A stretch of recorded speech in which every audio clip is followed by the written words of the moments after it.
नमस्कार। आज हम 4 अगस्त 2022 की महत्वपूर्ण खबरों पर चर्चा करेंगे। अदानी पावर लिमिटेड ने बुधवार को आय में वृद्धि के कारण जून 2022 को समाप्त तिमाही में समेकित शुद्ध लाभ में कई गुना वृद्धि के साथ 4,779.86 करोड़ रुपए की छलांग लगाई।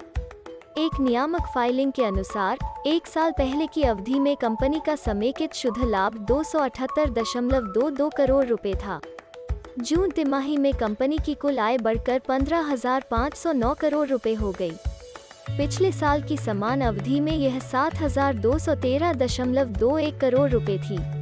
टेलीकॉम प्रमुख वोडाफोन आइडिया ने कहा कि उसे अप्रैल-जून तिमाही में 7,296.7 करोड़ रुपए का समेकित घाटा हुआ, जबकि पिछले साल की इसी तिमाही में 7,319 करोड़ रुपए का नुकसान हुआ था। अदानी ट्रांसमिशन लिमिटेड (ATL) ने बुधवार को 30 जून को समाप्त तिमाही के लिए 168.46 करोड़ रुपए के कर (PAT) के बाद समेकित शुद्ध लाभ की सूचना दी। एक साल पहले की अवधि में कंपनी का समेकित PAT 433.24 करोड़ रुपए था।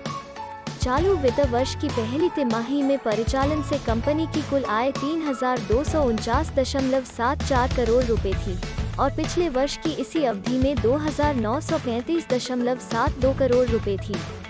इंटरग्लोब एविएशन, जो कम लागत वाली वाहक इंडिगो का संचालन करती है, ने बुधवार को बताया कि 30 जून 2022 क्वार्टर 1 FY23 को समाप्त तिमाही के लिए इसका समेकित घाटा 1,064 करोड़ रुपए तक सीमित हो गया।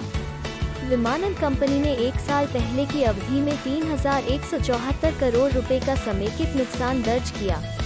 परिचालन से कंपनी का राजस्व 4 गुना बढ़कर 12,855 करोड़ रुपए हो गया, जो समीक्षाधीन तिमाही में 327.5% ऊपर था, जो पिछले वित्त वर्ष की समान तिमाही में 3,007 करोड़ रुपए था। नीलामी में स्पेक्ट्रम के लिए बोली लगाने के कुछ दिनों के भीतर भारती एयरटेल ने बुधवार को घोषणा की कि उसने इस महीने तैनाती शुरू करने के लिए गियर निर्माता एरिक्सन, नोकिया और सैमसंग के साथ 5G नेटवर्क समझौतों पर हस्ताक्षर किए हैं। एयरटेल ने एरिक्सन और नोकिया के साथ कनेक्टिविटी और अखिल भारतीय प्रबंधित सेवाओं के लिए अपने लंबे समय से चले आ रहे संबंधों पर प्रकाश डाला और कहा कि सैमसंग के साथ उसकी साझेदारी इस साल से शुरू होगी। सुनील मित्तल के नेतृत्व वाली फर्म ने हाल ही में 900 मेगाहर्ट्ज, 1800 मेगाहर्ट्ज, 2100 मेगाहर्ट्ज, 3300 मेगाहर्ट्ज और 26 गीगाहर्ट्ज बैंड में 19,867.8 मेगाहर्ट्ज स्पेक्ट्रम का अधिग्रहण किया, जिससे उसकी स्पेक्ट्रम होल्डिंग को बल मिला। LIC शेयर बिक्री अत्यधिक छंटनी के बावजूद सबसे बड़ा मुद्दा ने सूचीबद्ध कंपनियों में सरकारी हिस्सेदारी को मार्च तिमाही में 5.48% से जून तिमाही में 7.15% के उच्च स्तर पर धकेल दिया है। लेकिन मूल्य के संदर्भ में NSE कंपनियों में सरकार की हिस्सेदारी 20.24% बढ़कर 16.99 लाख रुपए करोड़ हो गई, मुख्य रूप से LIC मुद्दे के कारण, जिसे अब बाजार पूंजीकरण के मामले में 10वां सबसे बड़ा माना जाता है।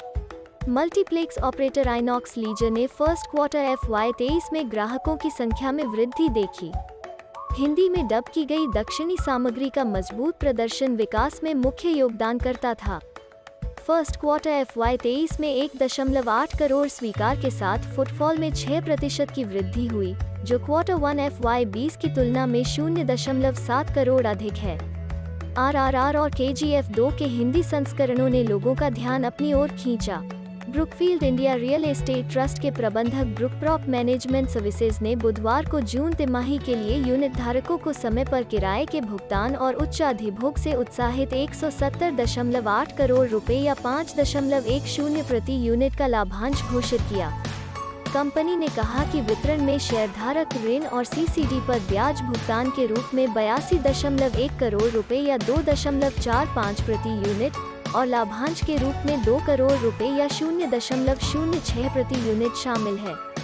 स्ट्राइड्स फार्मा साइंस ने बुधवार को कहा कि उसे अमेरिकी स्वास्थ्य नियामक से अमेरिकी बाजार में जेनेरिक इम्यूनोसप्रेसेंट दवा के विपणन के लिए मंजूरी मिल गई है। बेंगलुरु स्थित कंपनी ने कहा कि उसकी पूर्ण स्वामित्व वाली सहायक कंपनी स्ट्राइड्स फार्मा ग्लोबल को अमेरिकी खाद्य एवं औषधि प्रशासन (US FDA) से साइक्लोस्पोरिन सॉफ्ट जेल कैप्सूल के लिए मंजूरी मिल गई है। आज के लिए इतना ही। आशा है कि वीडियो जानकारीपूर्ण था। ऐसी ही और खबरों के लिए कृपया हमारे चैनल को लाइक और शेयर करें। धन्यवाद।